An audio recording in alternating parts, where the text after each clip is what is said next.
ওয়াদ-দুহা ওয়াল-লাইলি ইযা সাজা, উজ্জ্বল দিনের কসম এবং রাতের কসম যখন তা নিঝুম হয়ে যায়।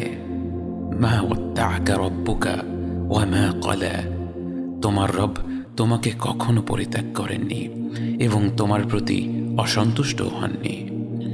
ওয়ালাল আখিরাতু খায়রুল লাকা মিনাল উলা, নিঃসন্দেহে তোমার জন্য পরবর্তী যুগ পূর্ববর্তী যুগের চেয়ে ভালো। ওয়ালা সাউফা ইউ'তিকা রাব্বুকা ফাতারদা, আর শীঘ্রই তোমার রব তোমাকে এত দেবেন যে তুমি খুশি হয়ে যাবে। আলাম ইয়াজিদকা ইয়াতীমান ফাআওয়া, তিনি কি তোমাকে এতিম হিসেবে পাননি তারপর তোমাকে আশ্রয় দেননি? ওয়াওয়াজাদাকা দাল্লান ফাহাদা, তিনি তোমাকে পথ না পাওয়া অবস্থায় পান তারপর